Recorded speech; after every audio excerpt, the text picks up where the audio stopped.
Bookmakers.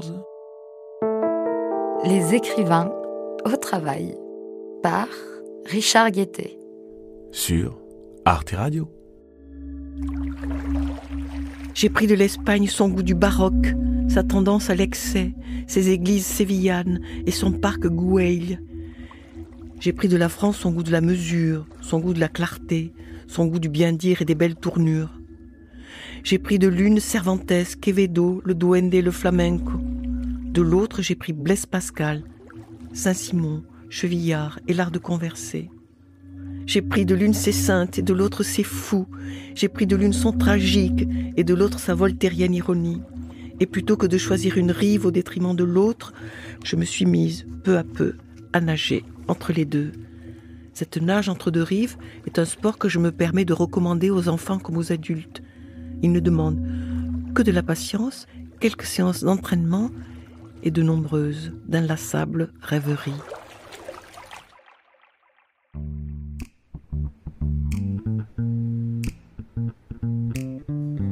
On me dit qu'elle avançait comme un bateau, droite et souple comme une voile. On me dit qu'elle avait un corps de cinéma et portait dans ses yeux la bonté de son cœur. Au début de son roman « Pas pleurer », Lydie Salvert décrit sa mère, Montserrat Monclus Vaquer, née en 1921 dans un village catalan au sein d'une famille de petits paysans. Elle est vieille, le visage ridé, le corps décrépit, la démarche égarée, vacillante. Elle souffre de troubles de la mémoire, mais elle garde absolument intacts les souvenirs de cet été 36 où a eu lieu l'inimaginable et qui fut sans aucun doute l'unique aventure de son existence. L'inimaginable, c'est la guerre civile espagnole, 1936-1939, que l'autrice reconstitue avec fièvre en s'appuyant sur deux témoignages. Celui de l'écrivain français Georges Bernanos, qui, dans son livre « Les grands cimetières sous la lune », dénonça fermement la barbarie de la répression militaire qui massacre des misérables avec la bénédiction de l'Église catholique, et celui de sa maman, donc, que nous écoutons remuer les cendres de sa jeunesse perdue, lorsque celle-ci vécut, à 15 ans, une expérience libertaire, pleine d'allégresse, au cœur d'une ville ayant chaviré dans l'utopie des terres mises en commun. Au creux de cette Espagne en feu, l'épopée de Moncé nous est parfois contée dans une langue transpyrénéenne, une langue au rythme inouï, le fragnol, un français estropié, selon Lydie, par des ibérismes accidentels de toute beauté.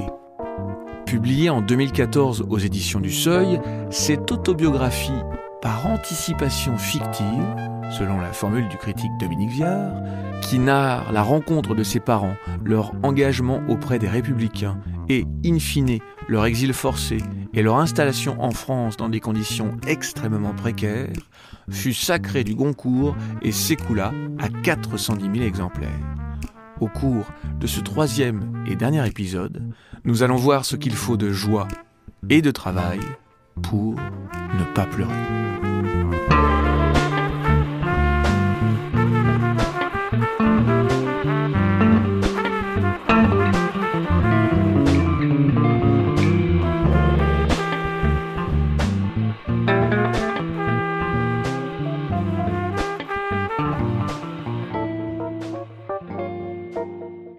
Lydie Salvert. Le titre du roman provient d'un texte de la poétesse russe Marina Tsvetaeva. Dans ce texte, elle se plaint, elle dit qu'elle a faim, elle dit qu'elle a froid, et tout à coup, elle s'arrête et elle se dit « pas pleurer ». Oui. Vous avez trouvé que c'était une belle posture existentielle, littéraire, philosophique, qui correspondait parfaitement à votre mère. C'est vrai.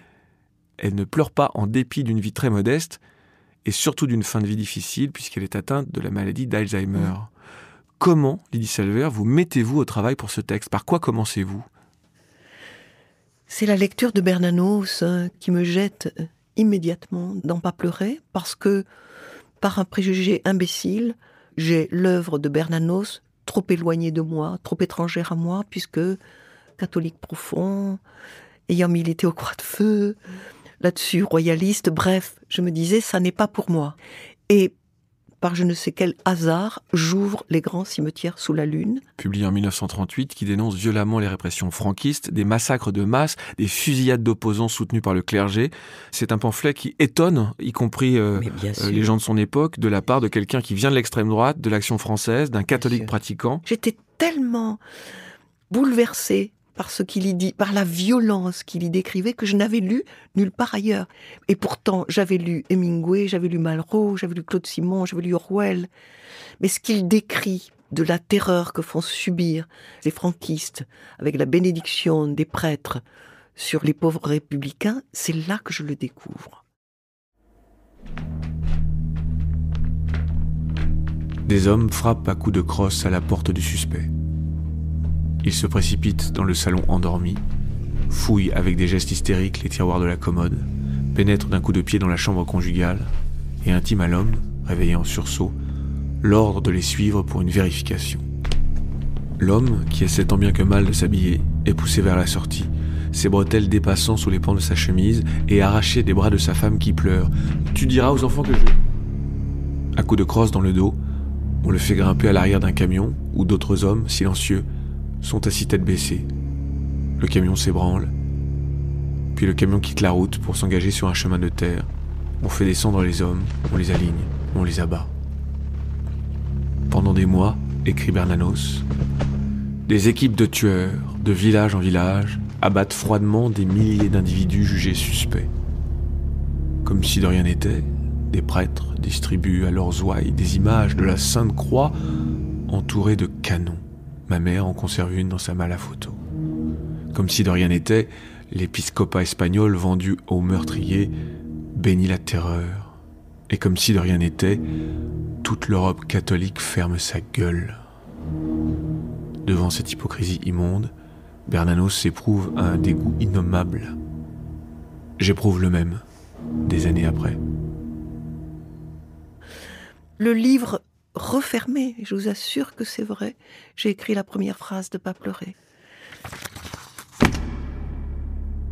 Au nom du Père, du Fils et du Saint-Esprit, Monseigneur l'évêque archevêque de Palme désigne au justicier d'une main vénérable où luit l'anneau pastoral, la poitrine des mauvais pauvres. Immédiatement, après avoir entendu la voix de Bernanos, comme un écho à ce qu'il disait, s'est imposé le désir de restituer la voix de ma mère, dont je n'avais rien fait depuis des années, de tout ce que j'avais appris d'elle. Je me suis dit que c'était le moment peut-être de la faire exister. Votre mère, qui à l'époque de l'écriture de Pas pleurer, n'est plus. Et c'est une façon aussi de la faire vivre. Comment est-ce que vous construisez le roman ? Vraiment en termes d'architecture. Ben là, c'était facile de faire alterner la voix de Bernanos et celle de ma mère. Ça vient sans organisation préconçue. C'est du boulot, le désordre. C'est exactement de ça dont j'aimerais parler. Mais si c'est systématique, l'alternance des deux voix, on s'emmerde à la 5e page. Il n'en est pas question. Votre mère, Moncé, je l'ai déjà brièvement évoqué dans la première partie de cet entretien, a inventé une langue, moitié espagnol, moitié français, le fragnol, mélange étrange de mots français très incorrects et de mots espagnols francisés, plein de confusion et de barbarisme. Cette langue qui vous fait honte enfant, vous allez la trouver délicieuse en grandissant. Au départ, c'était pour vous le signe que votre mère était mal intégrée, qu'elle maltraitait le français. Mais en fait, ça rend le français plus joyeux, plus poétique, ça lui donne de l'air. Au fond, Moncé a vivifié la langue de Molière.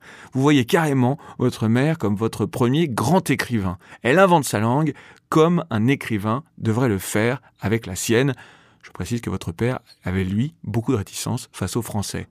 C'est-à-dire que le fait de mal maîtriser le français et en même temps d'avoir un intérêt pour les mots nouveaux, etc., l'amenait à dire des choses qui étaient drôles sans qu'elle le veuille et souvent très justes. Sur la fin de sa vie, voilà-t-il pas qu'elle tourne croyante. Elle se met à dire que c'est important, la vie d'après, de croire en Dieu, etc. Et elle me dit, il faut que je te dise, ma chérie, que je suis devenue extrêmement crédule. C'est crédule. Même étymologie que croyance, mais avec cette charge de candeur, de naïveté, tout ça. Et c'était ça souvent. Il y a une expression à elle que j'adore, que je vais essayer de replacer dans ma vie quotidienne, qui est, quand elle ne s'intéresse pas à quelque chose, elle dit « c'est le cadeau de mes soucis ». Ah oui, le cadeau de mes soucis. Puisque le roman qui vous apportera la consécration nationale, pas pleurer, est souvent écrit dans ce formidable fragnol, arrêtons-nous un moment sur cette langue bricolée des migrants. Voici une paella d'exemples, pardon pour le cliché, dès les premières pages du roman. Je vais faire de mon mieux pour restituer le rythme fou de cette prose.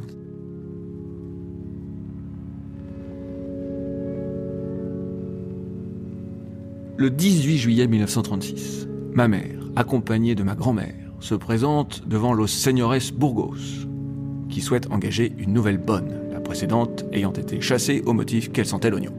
Au moment du verdict, Don Jaime Burgos Obregón tourne vers son épouse un visage satisfait et après avoir observé ma mère de la tête aux pieds, déclare sur ce ton d'assurance que ma mère n'a pas oublié « Elle a l'air bien modeste ». Ma grand-mère le remercie comme s'il la félicitait, mais moi, me dit ma mère, cette phrase me rend folle. Je la réceptionne comme une offense, comme une patada al culo, ma chérie. Une patada al culo qui me fait faire un salto de 10 mètres en moi-même, qui ameute mon cerveau qui dormait depuis plus de 15 ans et qui me facilite de comprendre le sens des palabres que mon frère José a rapportées de l'Erima. Alors, quand on se retrouve en la rue, je me mets à griter, moi, à crier. Elle a l'air bien modeste, tu comprends ce que ça veut dire ? Plus doucement, pour l'amour du ciel, implore ma mère, qui est une femme très éclipsée. Ça veut dire, je bouillais ma chérie, je bouillais, ça veut dire que je serais une bonne bien bête et bien obéissante. Ça veut dire que j'accepterai tous les ordres de Doña Sol sans protester et que je laverai son caca sans protester. Ça veut dire que je présenterai toutes les garanties d'une perfecte idiote, que je ne réchisterai jamais contre rien, que je ne causerai aucune moleste d'aucune sorte. Ça veut dire que Don Jaime me payera des clopinettes, et qu'en plus, il me faudra lui dire muchísimas gracias avec cet air modeste qui me va si bien. Seigneur Jesus, murmure ma mère, la mirade alarmée. Plus bas, on va toïr, et moi je grite encore plus fort. Je me fous qu'on mouille. Je ne veux pas être boniche chez les Burgos, j'aime mieux faire la pute en ville. Pour l'amour du ciel, me supplique ma mère, ne dis pas ces bêtises. Ils ne nous ont même pas invités à nous assire, je lui dis révolté, ni même serrer la main. Je me raccorde. Moi, je me rappelle brusquement que je souffre d'un panadi au pouce et que j'ai le doigt bandé. Panari, si tu veux, mais ne me rectifie pas à chaque mot, sinon je n'y arriverai jamais. Elle espagnolise le français et elle francise l'espagnol. Elle fait sa sauce.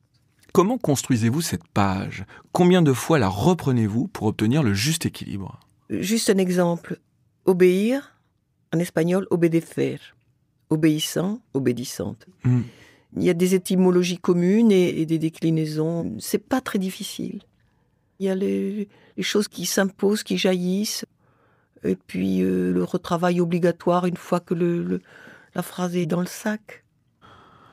Vous dites que ce qui vous a donné le plus de travail pour ce roman, ça a été de reconstituer ce fragnol, de façon à ce qu'il puisse être lu par chaque lecteur. Et c'était ça la difficulté. Même si celui-ci ou celle-ci n'a aucune connaissance de l'espagnol. Je vous cite, « Je me suis privé de beaucoup de choses qu'elle disait dans la vie, que je trouvais délicieuses, mais qui ne passaient pas à l'écriture.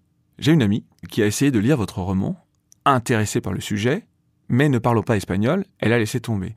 Votre confrère, Philippe Jaénada, m'a dit à ce micro qu'il ne comprenait pas qu'on puisse écrire autant en espagnol dans un roman français, alors qu'il est lui-même d'origine espagnole. Et j'ai imaginé ma réaction si vous aviez pris la même décision en mélangeant, par exemple, le français à l'allemand, langue que je ne parle pas, j'aurais refermé le livre direct. Ce choix-là est donc courageux. Il honore cette singularité familiale et poétique, mais vous coupe d'un nombre très important de lecteurs potentiels. Avez-vous longtemps réfléchi à cette décision ? Mais les gens comprennent, franchement. Les gens comprennent. C'est qu'ils ne veulent pas comprendre. Parce qu'il y a une grande proximité entre le français et l'espagnol. Bien sûr, il y a plein d'étymologies communes. En allemand, ça aurait été impossible. Volontairement, on a refusé de traduire. Traduire en français le fragnol. Les phrases espagnoles. Mais alors, si on comprend, alors les migrants, on les comprend pas. Non. C'est un risque de lire aussi, mince. On va pas préparer le tapis, l'oreiller. Pas trop de confort. Mais sinon, on n'ose rien si on pense à tout ce que ça va décourager. On fait de la sauce béchamel avec un peu de fromage et on sert. Non. Des fois, vous ne terminez pas les mots. Ils récurent sa veste. Ils vont se lever, ils vont se battre, ils vont s'affranchir de toutes les dominations et Dev, là je sais pas ce que c'est, Dev. Et ensuite, la phrase d'après, je t'en foutrais moi des dominations, éclate la mer. Ah, c'est quelqu'un qui essaie de parler et qui est interrompu par un autre. Ouais. Mais comme dans la vie. Oui, comme dans la vie, ok. On non, dit mais une c'est phrase pas anodin, c'est très peu de romans font ça. Parce que j'aime qu'il y ait des choses opaques dans un livre et que tout n'a pas à être transparent, expliqué. Débrouillez-vous. Mais oui, puis on peut mettre un mot et sa traduction sur Internet, on l'a tout de suite. Et j'avais lu un auteur qui a vécu en France et en Suisse, qui s'appelait Caraco, Albert Caraco, et qui passait du français à l'espagnol, à l'allemand. Et moi, je comprends pas un mot d'allemand, mais je me laissais embarquer dans des trous comme ça. Et Pascal a dit « L'incompréhensible ne cesse pas d'être ». Que la littérature rende un peu cet incompréhensible qui ne cesse pas d'être, personnellement, non seulement ça ne me choque pas, mais ça me plaît. Ce choix d'écrire en partie en fragnole a une portée politique. Vous voyez cette langue comme une sorte de bras d'honneur à la langue dominante, celle du JT de 20 heures, propre, parfaite, comme un renvoi au concept de guerre des langues cher au philosophe et sémiologue Roland Barthes. La langue dominante du pouvoir et des médias marginalise celle des quartiers, des artisans, des jeunes, des pauvres, etc. Mais quand on écrit, on peut faire se rencontrer ces univers étanches, conseillez-vous. Jouer de ces registres permet par contraste de mettre en lumière les automatismes, les lieux communs et la platitude de la langue dominante. Par ailleurs, je vous cite, le fragnol nous rappelle que le français abrite des étymologies arabes. Toubib, c'est arabe. Ou anglaises. Morse, c'est anglais. Qu'on le veuille ou non, une langue est un pluriel de langues assimilées. La langue, elle, fait miel de tous ses apports étrangers. Graffiti, c'est italien. La langue est beaucoup moins raciste que les hommes qui la parlent. Ozone, c'est allemand. Pareo, c'est haïtien. Mazout, c'est russe. Aficionado, c'est espagnol. Cela provoque en vous cette question qui mériterait d'être débattue par tous les candidats et candidates à la présidentielle, en particulier les crypto-fascistes en embuscade. Le bien-dire est-il menacé par les mots immigrés ? Les mots étrangers viennent-ils souiller la langue ou au contraire apportent-ils du sel, de la chair, un vent d'ailleurs ? Bien sûr, c'est évident. Mais le souci, c'est de les mettre au même niveau, de ne pas faire de hiérarchie entre le bien-dire de Bernanos et le mal-dire de ma mère, sinon c'est raté. Il faut que l'une et l'autre soient au même plan, évidemment. Sinon, on reconduit le mépris de classe sur la langue populaire. Je suis attachée au fait que la langue s'enrichit dans la rue. C'est la rue qui vient apporter des mots nouveaux, qui l'élargit, qui la métisse, qui l'impurifie, qui la bâtardise, qui la rend vivante. Il est hors de question qu'il y ait la moindre condescendance devant la culture populaire qui a existé avec Rabelais magnifiquement, c'est un de mes dadas, jusqu'à ce que, en 1635, fondation de l'Académie française, la langue doit être à hauteur de prestige royal. Il ne s'agit plus de la salir avec le mauvais goût, les expressions dites vulgaires, les jurons, etc. Ça donne la langue classique qui est une merveille, mais on sacrifie la culture et la langue populaire, alors que l'Espagne, l'Italie, que je sache, vont maintenir les doubles, triples, quadruples registres des langues sans parti pris de l'unifier et de la rendre propre. Dans vos textes cohabitent langage châtié et plaisanterie de mauvais goût, mais oui, qui sont caractéristiques de la littérature picaresque, ce genre né en Espagne au XVIe siècle, mettant en scène les aventures pittoresques de miséreux en marge de la société. Et vous dites souvent qu'en Espagne, l'autorisation de dire des choses effroyables est beaucoup plus large, en citant par exemple Rodrigo Garcia, dramaturge hispano-argentin, Angélica Lidl, cette metteur en scène, actrice et autrice espagnole, dont l'œuvre veut nous rappeler que les Espagnols ont un rapport amoureux à l'injure. C'est vrai, mais sans doute parce qu'ils ont été sous l'emprise catholique encore plus fort que nous, d'où le goût du blasphème. Mon père y jurait à chaque fin de phrase, me cago en Dios. Je chie sur Dieu. C'est ça, hein, littéral. Tous les Espagnols le disent. C'est une ponctuation. En vous lisant, je me suis dit, mais je dois pas être le premier, que le Fragnol aurait aussi pu s'appeler l'Espacet. On entendrait ainsi, Polysémie quand tu nous tiens, qu'il s'agit d'un lieu, d'un espace à investir. C'est joli. Je dis souvent qu'il y a une contrée en moi, un espace en moi qui s'appelle l'Espagne. Parfois, vous vous amusez beaucoup, comme disait Diderot, à musiquer la langue. Ainsi, cette scène de rencontre imaginaire entre vos parents, est-ce que vous voulez la lire ? Ma mère se voit en train de grimper d'un pas alerte la calle del Sepulcro qui monte vers la place de l'église où un petit orchestre joue una jota pom pom pom pom pom pom. C'est chaque fois la même chose, me dit-elle, et son visage tout ridé s'allume d'une malice enfantine. Diego est là qui me mire, qui me mange des yeux, qui me relouque comme tu dirais. Et si je pose mes yeux sur lui, il détourne les siens comme pris la main dans la bourse. Le manège se répète, identique, tous les dimanches, pom pom pom pom pom pom, sous les yeux espions de sa mère, qui a parfaitement perçu le manège des yeux, qui n'est rien d'autre que le manège du cœur, pom pom pom pom pom pom. Toutes les mères du village forment un cercle de contrôle sur la place de l'église et gardent à vue leur progéniture, tout en faisant des supputations sur les possibilités matrimoniales qui semblent se dessiner, pom pom pom pom pom pom. C'est le rythme de la jota, hein, je signale. Pom pom pom pom pom pom, c'est comme ça la jota. Et donc je l'ai respecté. Mais vous savez, je suis revenue à Fatareia avec ma mère plusieurs fois, dans l'enfance et l'adolescence. Quand j'y suis allée, ça se faisait toujours. Le dimanche, sur la place de l'église, les filles dansaient la jota, pom pom pom pom pom pom, avec les mères assises tout autour, et éventuellement les pères, et qui surveillent vers qui va aller un tel, est-ce qu'il a de la fortune, est-ce qu'il a une propriété assez grosse pour être l'époux de ma fille, etc. J'assistais à ça. Pour moi, c'était l'exotisme absolu quand j'allais en Espagne et j'adorais. Sauf que pour ma mère, c'était le calvaire parce que c'était encore, des années après, la roja, la rouge. Et ça, c'était pas bien. Il y a aussi dans le roman une scène si belle de l'arrivée de Montse et de son frère dans la ville libertaire où tout les enchante. Il y a un fait, visiblement quelque chose de vrai qu'ils ont vu ce jour-là et qui m'a absolument réjoui car ils arrivent devant un bureau devant lequel il est écrit « Organisation de l'indiscipline ». Mais c'est vrai. Oui, c'est beau. Mais c'est un détail vrai. C'est ça, ou peut-être, la littérature.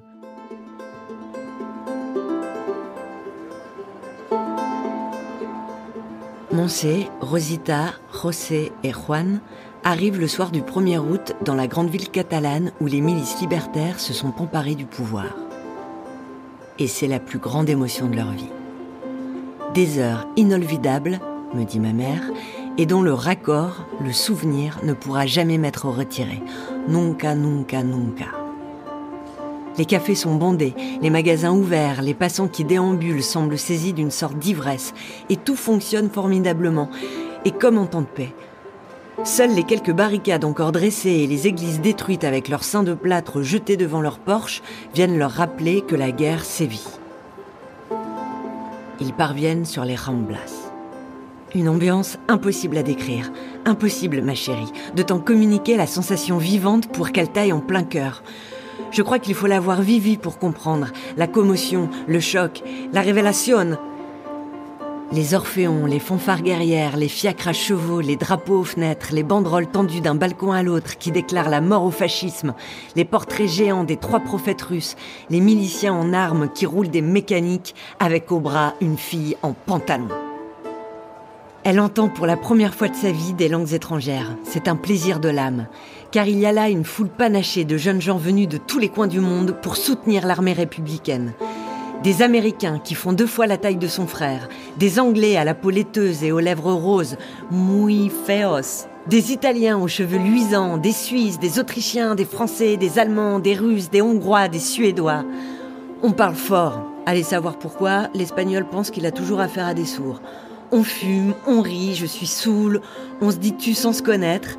Et dans ce halo, dans ce brouhaha, quel mot formidable ma chérie, dans le brouhaha des discussions, des éclats de rire, des me cago en Dios lancés à tout propos et du tin-tin des vers entrechoqués, une voix tout à coup s'élève, une voix grave.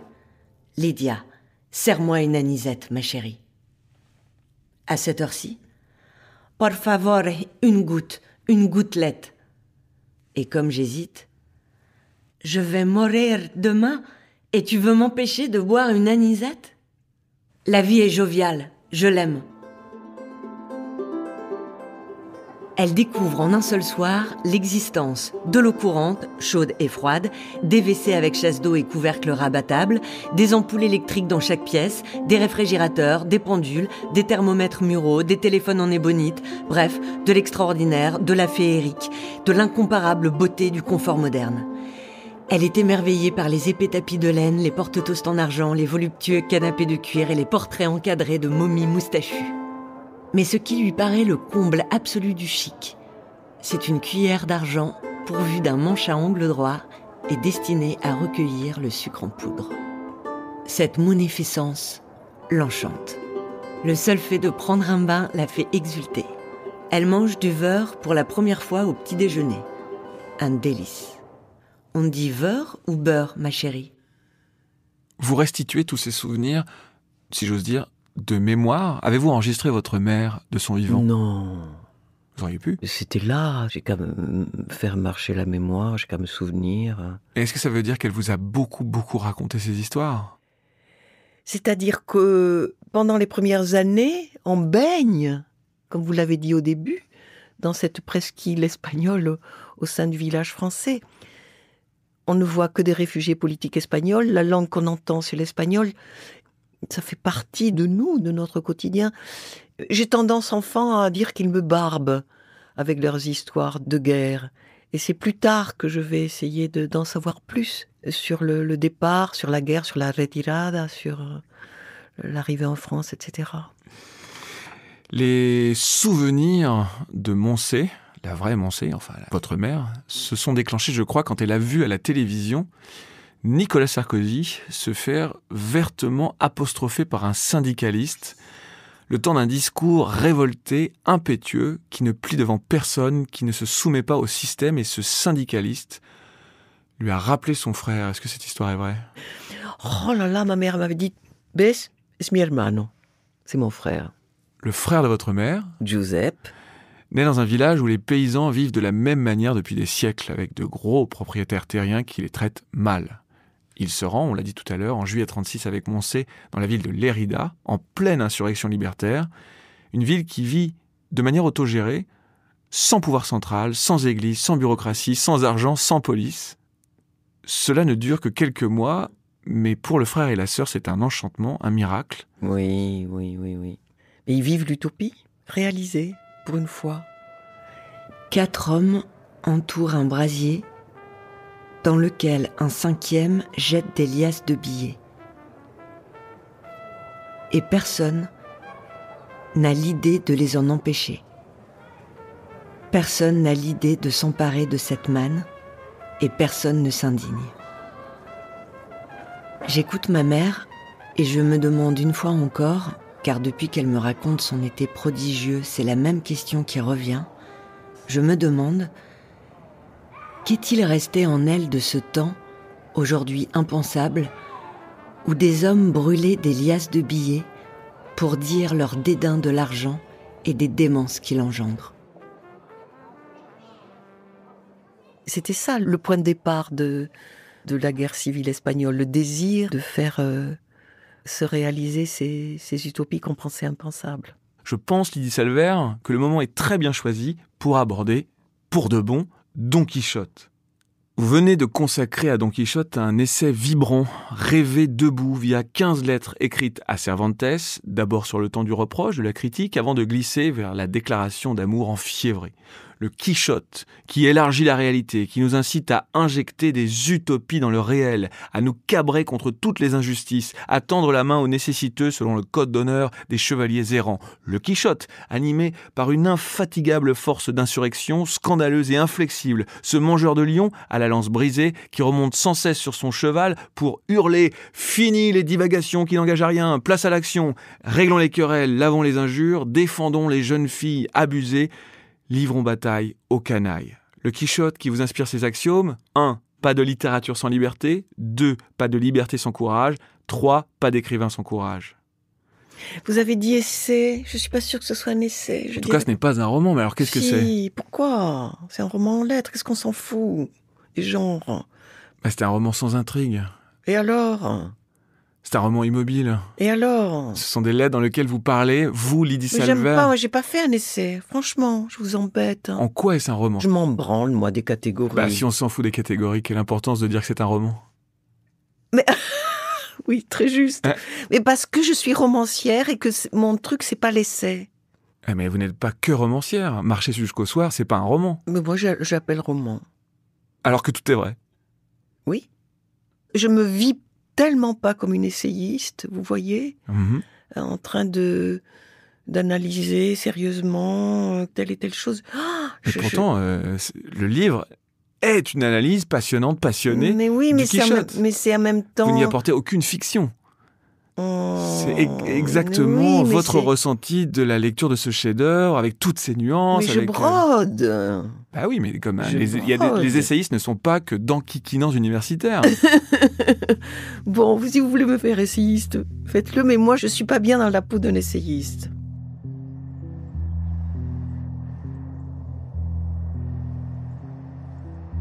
Partout où il passe, monsieur, un grand vent se soulève.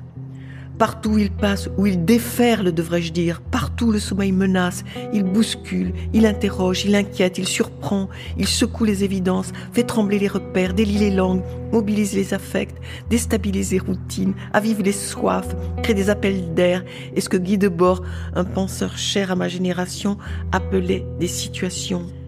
Fini les longs ennuis, les habitudes expirent, les consciences s'aiguisent, les désirs s'ensauvages et circulent, une sorte d'émulation se propage, l'air devient vif, les rires jaillissent et les cruautés qui s'ensuivent.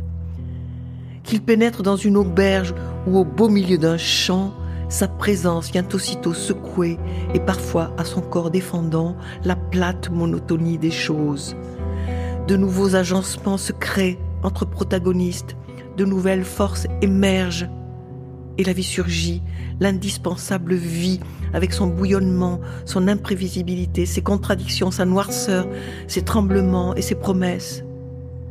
Partout où il passe, il sème le feu, la fièvre et des turbulences qui obligent à la pensée.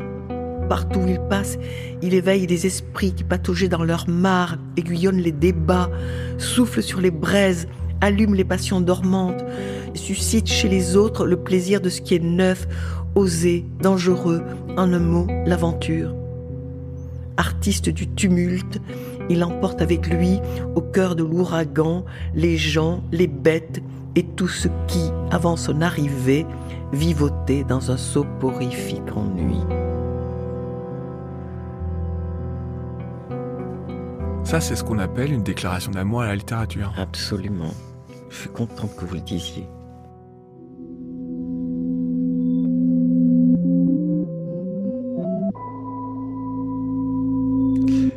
Est-ce qu'on peut parler d'argent? Oui. Depuis quand vivez-vous de votre art? Comme j'ai travaillé comme pédopsychiatre, à temps partiel, je continue à avoir une petite retraite de 2 000 € par mois. Donc, il n'y a pas de péril en la demeure. Évidemment, le Goncourt m'a rapporté un gros paquet de fric. Combien d'exemplaires vendus de mémoire? Aux alentours de 500 000, ce qui vous fait 500 000 €. C'était une bénédiction du ciel, avec lequel j'ai acheté une maison. À combien s'élevait l'avaloir reçu des éditions Julliard pour votre tout premier roman, La Déclaration, en 1990? Ça devait pas être énorme, hein. Ça vous semblait satisfaisant à l'époque? Mais je travaillais. C'était pas un souci pour moi, à la différence de plein d'autres. Je travaillais, ça me plaisait de travailler. J'étais heureuse. Je travaillais à temps partiel, donc j'avais du temps. C'est terrible à dire, mais parce que je sais que beaucoup d'auteurs sont archi-fauchés, pour moi, ça n'a pas été un souci. 24 ans plus tard, à combien s'élevait l'avaloir reçu des éditions du Seuil pour Pas pleurer, sorti en 2014 ? Alors, pour Pas pleurer, je sais pas, mais pour le tout dernier, j'ai eu 80 000 € brut, ça doit faire 72 000 € net. Mais c'est moins que plein d'autres, mais c'est parce que j'ai pas d'argent. beaucoup plus que pas mal d'autres. Ouais. Je sais. Mais la nouvelle génération qui a des dents comme ça, ils ont tous des agents et ils obtiennent des avaloirs 2, 3, 4 fois plus que d'habitude. Moi, je veux pas d'agent. Je veux pas quelqu'un qui me dise il faut que ça finisse bien pour se vendre. Quand le Seuil vous propose un avaloir de 70 000 €, est-ce que vous négociez ou vous dites Non, ok, c'est rien, ok ? j'en revenais pas. J'étais trop contente. À combien s'est élevé l'avaloir reçu des éditions Tristram pour la réédition améliorée, augmentée de Famille Curieux Huis Clos qui Mais vient de pour ressortir ? l'instant, que dalle. 0. Pour l'instant, parce qu'ils ont racheté le livre à Gallimard, et les Gallimard devraient me donner une somme qui est vraiment gaguesque, je sais plus, genre 300 €. Oui, une misère. Une question de nos réalisateurs Samuel Hirsch et Charlie Marcelet. Quel est le son du réel qui correspond le mieux à votre œuvre, à votre univers littéraire ? Je voudrais que ça soit à la fois doux et brutal. Le vent. Le bruit du vent dans une forêt, avec parfois des rafales brusquissimes.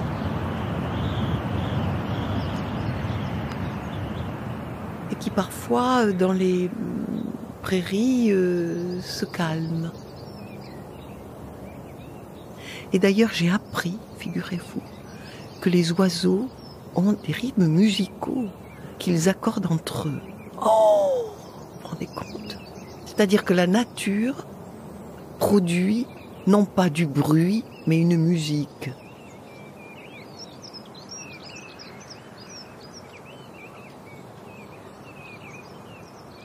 Vos livres, ce sont ça ?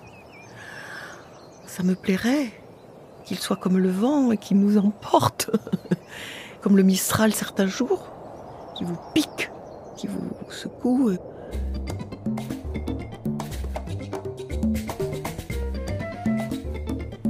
À l'exception des yeux, toutes les parties du corps sont susceptibles d'être mordues. Très appréciée en Inde et dans la région d'Aquitaine, la morsure va de la simple guirlande, qui laisse juste une petite trace sur la peau, à la morsure dite du sanglier, qui occasionne de véritables ecchymoses. Dans la tribu des Kayapos, au Brésil, les jeunes filles mordent les sourcils de leur partenaire amoureux, les arrachent avec leurs dents et les recrachent bruyamment. D'où il appert que les voies de la volupté sont quelquefois aussi impénétrables que celles du Seigneur. En Occident, la morsure est réservée aux tempéraments violents et aux hommes politiques qui se délectent généralement du mal qu'ils font aux autres. Lydie Salvert, petit traité d'éducation lubrique.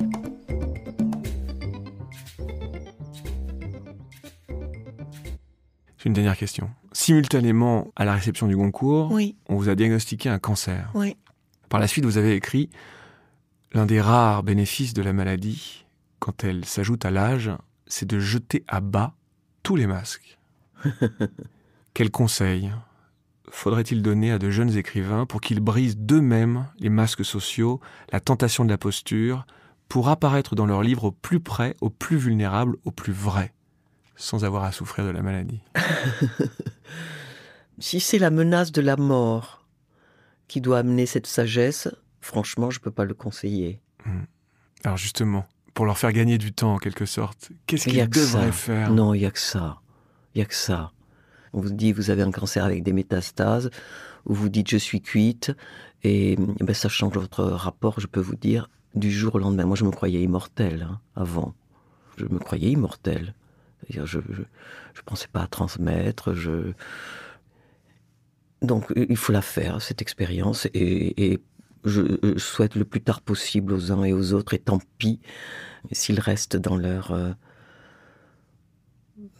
mensonge, comme on le dit un peu avec outrance, et un jour ou l'autre peut-être. Mais il y en a qui ont le sentiment de leur finitude avant même l'expérience de la mort. Bernard Wallet, il se sait mortel. Lui. Il se le rappelle souvent. Moi, il a fallu cette hache pour que je mesure que j'étais mortel. Et c'est pas si mal.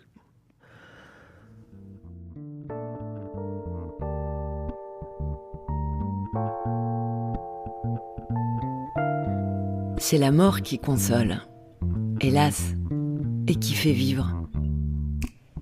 C'est le but de la vie et c'est le seul espoir, qui comme un élixir nous monte et nous enivre, et nous donne le cœur de marcher jusqu'au soir. Poème de Baudelaire, sur lequel je tombais peu après qu'on eut diagnostiqué ma maladie, et qui pénétra dans mes veines où il bat pour toujours. Merci beaucoup, Lydie Selver. Merci 1000 fois. À vous. Chères auditrices, chers auditeurs, on se retrouve le mois prochain pour un nouveau numéro de Bookmakers, les écrivains au travail, à suivre sur Arte Radio ou votre application de podcast préférée. Très grand merci à Charlie Marcelet pour la réalisation et le mixage, à Sarah Monimard pour la prise de son et le montage, à Samuel Hirsch pour les musiques originales, à Anne Stephens pour les lectures, à Sylvain Cabot pour l'illustration, ainsi qu'à Valentin Pellet pour sa réinterprétation de notre générique à la trompette que vous pouvez entendre en ce moment même.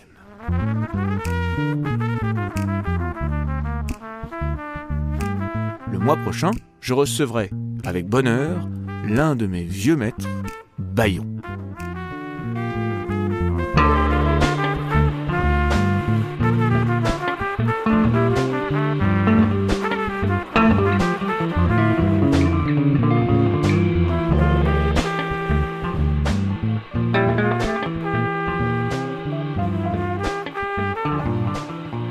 Pom pom pom pom pom pom pom pom pom pom pom pom.